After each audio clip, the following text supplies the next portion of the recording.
Being a Delhiite, one season, all of us wait is the rainy season. Rainy season we enjoy, but it also comes with lot of ENT problems. So today I, Dr. Balbir Singh Gandhi, ENT specialist, Sukhmani Hospital, Subinclave, is going to discuss about various ear, nose, throat conditions which we see very often in emergency, in OPD, regularly during this season. Most common problem patients comes to us is with ear pain, ear एक.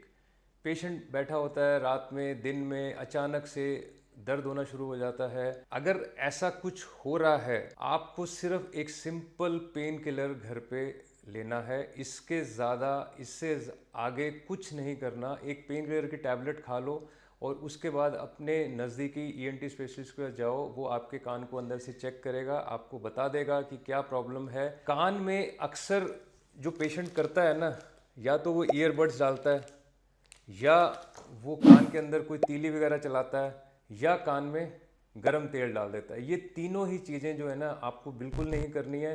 इन तीनों चीज़ों से आपका कान और ज़्यादा ख़राब हो जाएगा. सो याद रखें, ध्यान रखें कि आपको सिर्फ एक पेन किलर टैबलेट, अगर छोटा बच्चा है तो पेन किलर सिर्फ उसको दे दें. बहुत ज़्यादा है तो हॉट फर्मेंटेशन कर सकते हैं, उससे आपको कान में इमीडिएट रिलीफ मिल जाएगा. कान में कोई दवाई नहीं, कान में कोई सिप्लॉक्स ड्रॉप्स जो पेशेंट्स डालते रहते हैं, सॉलिवैक्स ईयर ड्रॉप डालना शुरू कर देते हैं, गरम तेल, ईयरबड, ये सब कुछ नहीं करना. So just remember, simple painkiller and meet the ENT specialist at the earliest possible time. Another common thing during this season is allergies. Allergies flare up from the month of March to September, and this is a season in which allergies are very high. The reason is because there is so much of humidity because of the rains. So fungus बहुत होती है. घर में आपके डैम्प walls हैं, किसी corner में पानी इकट्ठा होता है तो फंगस इकट्ठी हो जाती है. फंगस के स्पोर्स होते हैं हवा में, जिसकी वजह से एलर्जीज फ्लेयर अप कर जाती हैं. ह्यूमिडिटी की वजह से हवा में विस्कोसिटी ज़्यादा होती है, उसकी वजह से भी एलर्जी फ्लेयर अप हो जाती है. सो जिन पेशेंट्स को एलर्जी की टेंडेंसी है, उनको ब्रोंकाइटिस, एस्थमा या nasal allergy, sneezing, running nose, वो ट्रिगर हो जाता है. ये पेशेंट्स भी अक्सर हमारे पास इस सीज़न में बहुत ज़्यादा आते हैं. इनको ध्यान रखना है, अपने एंटी एलर्जिक्स, अपने एंटी एलर्जिक स्प्रेज का इस्तेमाल करना है. और अगर आपको हैवीनेस हो रही है, फीवर आना शुरू हो गया है, सर दर्द होना शुरू हो गया है, दैट मीन्स कि एलर्जी अब साइनस के अंदर चली गई है और इन्फेक्शन हो गया है. आपको इमीडिएटली डॉक्टर के पास आना है.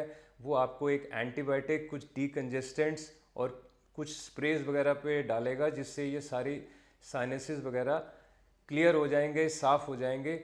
सो इन चीज़ों का ध्यान रखना है.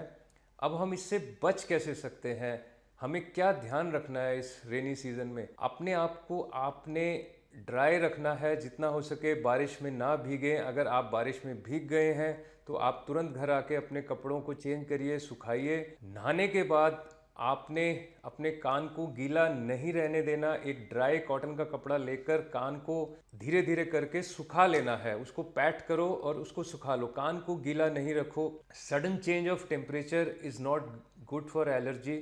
So anything from a cold, मान लो धूप निकली हुई है, बारिश हो रही है, सो मौसम बदला है, गर्म से सर्द में हुआ है, सर्द के बाद फिर धूप आ रही है. So these changes of temperature try to avoid. या आप जैसे धूप में से निकल के सीधा एसी में गए, एसी में से निकल कर ऑफिस धूप में आ रहे हैं. सो avoid sudden changes of temperature. ये एलर्जीज को ट्रिगर करता है, इसका ध्यान रखना है. घर के अंदर कहीं पानी इकट्ठा ना हो, कहीं दीवारों में फंगस, गीलापन है, उसको आप ठीक कराइए, पेंट करवा दीजिए.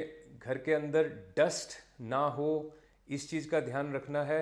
साफ़ सफाई जितनी रखेंगे, ड्राई जितना रखेंगे, उतना आप इस मौसम को ज़्यादा एंजॉय कर सकेंगे और ईएनटी की प्रॉब्लम से बचेंगे. Thank you.